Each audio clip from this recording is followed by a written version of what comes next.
நண்பா எல்லாமே எப்படி இருக்கீங்க? இந்த வீடியோவில் பார்த்தீங்கன்னா 16 ட்ரிப்பு போடுறதுக்கு எவ்வளோ செலவாகும், அதாவது ஃப்ளாட் ட்ரிப்புக்கும் பேப்பர் ட்ரிப்புக்கும் உள்ள வித்தியாசத்தில் எவ்வளோ செலவாகும், உங்களால் எவ்வளோ செலவை குறைக்க முடியும் அப்படின்றத இந்த வீடியோவில் ரொம்பவே டீட்டெயிலாக பார்க்க போகிறோம். ஸோ சின்னதாக ஒரு ஸ்பான்சர் கண்டென்ட்டோட வீடியோ கண்டென்ட்டுக்குள்ளே போயிடலாம். This video sponsor by SBO private limited Tiruvannamalai. Digital marketing துறையில் அனைத்து விதமான மக்களுமே பயனடையக்கூடிய வகையில் பலவிதமான வேலை வாய்ப்புகளை இவங்க உருவாக்கி கொடுத்துட்ருக்காங்க. ஸோ உங்களுக்கு விருப்பம் இருக்குது அப்படின்ற பட்சத்தில் ஸ்க்ரீனில் தெரிகிற வாட்ஸ்அப் நம்பருக்கு மெசேஜ் பண்ணுங்கள். ஸ்கிப் பண்ணாதீங்க. பெரிய தப்பு. தினம் 300 ரூபாய் சம்பாதிக்க அரிய வாய்ப்பு. இன்ஸ்டாகிராம், ஃபேஸ்புக் பயன்படுத்த தெரிந்தால் போதும். Content post and content publishing மூலமா தினம் 300 ரூபாய் சம்பாதிக்கலாம். இந்த வேலை செய்ய 5 நிமிடம் போதும். Work training support, group communication support, all language customer live chat support, முக்கியமா சொந்தமா ஒரு பிசினஸ் ஸ்டார்ட் பண்ற அளவுக்கு உங்களால கற்றுக்கொள்ளவும் முடியும், சம்பாதிக்கவும் முடியும். இந்த வேலை வாய்ப்பு வழங்குவது 5 வருடத்திற்கு மேல ரன் ஆகிட்டு இருக்க நம்ம தமிழ்நாட்டு company school of business organisation private limited. மேலும் விவரங்களுக்கு டிஸ்கிரிப்ஷன்ல கொடுத்திருக்க நம்பருக்கு வாட்ஸ்அப் பண்ணுங்க. Rishwat take the videos posted here are for educational purpose only and none of you should attempt to watch it and you will never take any responsibility for it. நண்பா பொதுவாக நான் already paper ட்ரிப்புக்குள்ள rate இதெல்லாமே நான் உங்ககிட்ட சொல்லியிருந்தேன். So இப்போ அதோட குவாலிட்டின்னு பார்க்கும்போது இப்போ நான் கையில் வச்சிருக்கக்கூடிய ஓஸ் ஆல்ரெடி சைலேஜ் பார்த்தீங்கன்னா தெரியும், மினி பங்கர் போட்டிருந்தேன். அந்த மினி பங்கருக்கான சைலேஜ் இதெல்லாம் தான் போட்டிருந்தேன்.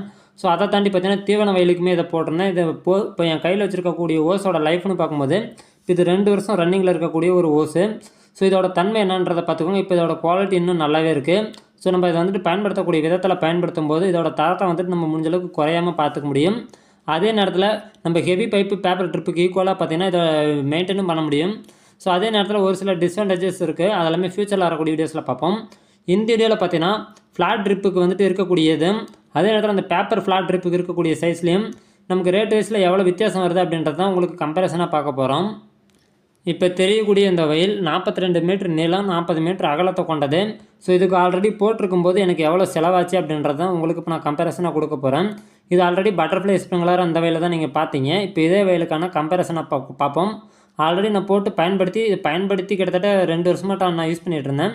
ஸோ அதனால தான் இப்போ உங்களுக்கு நான் பட்ஜெட் எந்தளவுக்கு வருது போகுது அப்படின்றத உங்களுக்கு தெரியப்படுத்துறதுக்காக இந்த வயலுக்கான ஒரே ஒரு வயலுக்கு நான் கணக்குக்கு நான் சொல்கிறேன். நீங்கள் மற்ற வயலை நீங்கள் கம்பேரிசன் பண்ணிக்கலாம்.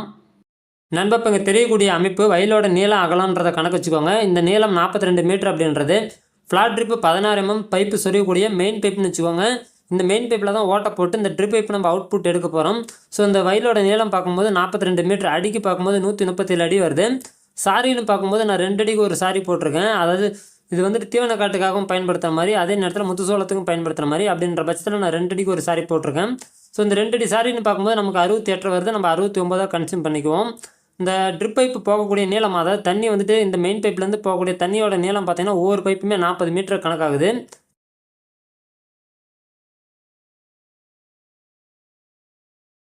இப்போ 69 அப்படின்றது 69ன்றது சாரி. 69 சாரிக்கு ஒரு சாரியோட நீளம் 40 மீட்ரு. கணக்கு பார்க்கும்போது 2760 மீட்டர் தேவைப்படுது. ஸோ ஒரு ஹெவி ஃப்ளாட் ட்ரிப்பு பார்த்தீங்கன்னா ஒரு ரோலோட விலை பார்த்தீங்கன்னா நமக்கு 3000 ரூபாய் வருது. 500 மீட்ரு கணக்காகுது. ஃப்ளாட் ட்ரிப் பார்த்தீங்கன்னா ஹெவியில் 100 மீட்ரு, 200 மீட்ரு, 300, 400ன்னு சொல்லிட்டு வேரியண்ட் நிறையா இருக்குது. ஸோ நமக்கு 500 மீட்டரில் வாங்கும்போது ரோலோட விலை பார்த்தீங்கன்னா நமக்கு ஒரு மதிப்பு தக்க வகையில் இருக்கும், அதாவது எஃபெக்டிவாக உங்களுக்கு இருக்கும். அதே பேப்பர் ஹவுஸில் பார்க்கும்போது நமக்கு 1000 மீட்டர் ரோல் பார்த்தீங்கன்னா நீங்கள் அதிகபட்சம் வாங்கும்போது 1500 வரைக்கும் உங்களால் கம்மி பண்ணி வாங்க முடியும். ஸோ நம்ம 1500 ஃபிக்ஸ் பண்ணிக்கலாம்.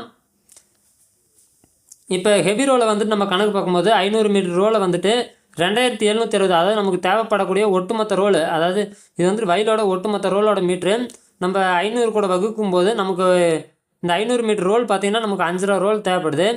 ஒரு ரோலோட விலை நான் 3000 சொல்லியிருக்கேன். 5 ரோல் இன்ட்டு 3000 பார்க்கும்போது 16560 ரூபா வருது நமக்கு. அதாவது நம்ம ஹெவி பைப்பில் போடுறோம் அப்படின்ற பட்சத்தில் 16560 ரூபா இந்த ஹெவி பைப்பில் வருது.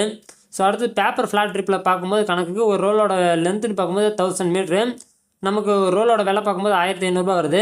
நமக்கு ரெக்கார்டு ரோல் அப்படின்றது 2.76, அதாவது ஒரு ரோல் 1000 மீட்டர்னு சொல்லியிருக்கேன். இங்கே 2760 அப்படின்ற பட்சத்தில் 2.75 ரோல் வருது. ஸோ ரோலோட விலை 1500 பட்சத்தில் நமக்கு 2.75 பார்த்தீங்கன்னா 4140 ரூபா வருது. ஸோ உங்களுக்கு ரேட்டோட வித்தியாசம் என்னன்றதை பார்த்துக்கோங்க. 4140 மைனஸ் 16560 அப்படின்றத கணக்கு பண்ணிக்கோங்க. உங்களுக்கு இதுதான் ஒரே செலவு தான், அதாவது கணக்கு பார்த்துக்கோங்க. இது ஹெவி பைப்பு, இது பேப்பர் பைப்பு. பார்த்தீங்கன்னா இதுக்கு முன்னாடி நான் வீடியோவில் ஷோ பண்ணியிருக்கேன். இந்த 2 பைப்பில் போடும்போது உங்களுக்கு இவ்வளோ வித்தியாசத்தில் வருது. லைஃப் பீரியடுன்னு பார்க்கும்போது உப்பு தண்ணி இல்லாமல் இருக்குது. உங்களுக்கு தண்ணி ஓரளவு ஓகே தான், உப்பு எனக்கு அதிகம் படியாது அப்படின்ற பட்சத்தில் இப்போ நீங்கள் ஹெவி பைப் போட்டிங்க அப்படின்னா உங்களுக்கு கிட்டத்தட்ட 6-7 வருஷத்துக்கு கம்மி இல்லாமல் வரும். அதாவது எலி கடிக்காமல் மயில் கொத்தாமல் இருக்குது அப்படின்ற பட்சத்தில் 6-7 வருஷத்துக்கு கம்மி இல்லாமல் வரும். அதே பேப்பர்னு பார்த்தீங்கன்னா உங்களுக்கு உப்பு பிடியாமல் இருக்குது பிடிக்குதுன்னா உங்களுக்கு லைஃப்னு பார்க்கும்போது நீங்கள் கரெக்டாக மெயின்டைன் பண்ணுறீங்கன்னா இதுவும் ஒரு 4 வருஷம் 5 வருஷம் கூட உங்களால் எடுக்க முடியும். ஸோ அது நீங்கள் மெயின்டைன் பண்ணுற விதத்தை பொறுத்திருக்கு, பயன்படுத்தக்கூடிய பயிரோட தன்மையை பொறுத்திருக்கு. ஸோ அது எல்லாமே நான் வந்துட்டு அடுத்தடுத்த வரக்கூடிய வீடியோஸில் உங்களுக்கு நான் சொல்கிறேன் எந்த மாதிரி பயிர்களுக்கெல்லாம் பயன்படுத்தும் போது இதோட லைஃப் டைம் வந்துட்டு அதிகமாகும், இதோட லைஃப் டைம் வந்துட்டு குறையும் அப்படின்றது எல்லாமே நான் சொல்கிறேன். இதே உங்களுக்கு உப்பு தண்ணி அதிகமாக இருக்குது அப்படின்ற பட்சத்தில் பார்த்தீங்கன்னா நீங்கள் ஹெவி பைப் போட்டாலும் சரி இல்லை சாதா பைப் போட்டாலும் சரி ரெண்டும் ஒரே மாதிரி தான் உப்பு படியும். சரியான மோட்டரோட ப்ரெஷர் இல்லைன்ற பட்சத்தில் ஒரு வருஷத்துலேயே காருக்கே கூட உங்களுக்கு உப்பு படியும், 2வது காருக்கெல்லாம் உப்பு பாதி அடைச்சிடும். ஸோ இப்படி இருக்குன்ற பட்சத்தில் நீங்கள் வந்துட்டு ரீசைக்கிள் தான் பண்ணணும். ரீசைக்கிள்லாம் ஒன்றும் இல்லை, ஆசிட் போட்டு நீங்கள் க்ளீன் பண்ணி தான் அதை பயன்பாட்டு கொண்டு வர மாதிரி இருக்கும். ஸோ இப்படி கொண்டு வர இருக்கக்கூடிய நேரத்தில் இது வந்துட்டு நீங்கள் ஹெவி பைப்பாக போட்டிருந்தாலும் சரி அடுத்த 2 வருஷத்தில் பார்த்தீங்கன்னா பைப் வந்து டேமேஜ் ஆகிடும். டேமேஜ்னா நல்லா உப்பு தண்ணி நிறைய அடைச்சிட்டு எலி கடிச்சிட்டு இதே போல் வேஸ்ட் ஆகிடும்.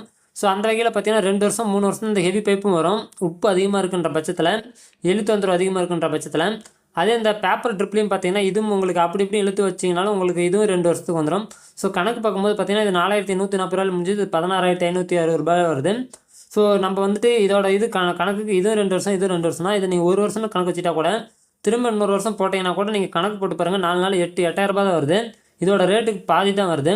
ஸோ என்னோடய கணக்கில் இது பெஸ்ட்டு தான். ஆனால் இதில் ஒரு சில மைனஸ் இருக்குது, இதுலேயும் மைனஸ் இருக்குது, இதுலேயும் மைனஸ் இருக்குது. ஸோ இந்த மைனஸ் எல்லாமே என்ன அப்படின்றத நான் ஃப்யூச்சரில் பார்த்தீங்கன்னா அடுத்தடுத்து உங்களுக்கு டீட்டெயிலாக சொல்கிறேன். ஸோ இதெல்லாம் பார்க்குற பட்சத்தில் நீங்கள் எந்த மாதிரியான பேப்பர் ட்ரிப் வாங்கலாமா, ஃப்ளாட் ட்ரிப் வாங்கலாமா, இல்லை ரவுண்டு ட்ரிப் வாங்கலாமா அப்படின்ற மாதிரி நிறைய விதமான ஐடியாவுக்கு வர முடியும். ஸோ இதே போல் என்னோடய அனுபவங்களை நீங்கள் தெரிஞ்சுக்கிறதுக்கு நீங்கள் செய்ய வேண்டியது ஒன்று தான். நம்ம சேனலை மறக்காமல் சப்ஸ்கிரைப் பண்ணிட்டு ஃபாலோ பண்ணிக்கோங்க. ஃப்யூச்சர் அப்டேட்டை மிஸ் பண்ணாமல் தெரிஞ்சுக்கலாம். நன்றி நண்பா.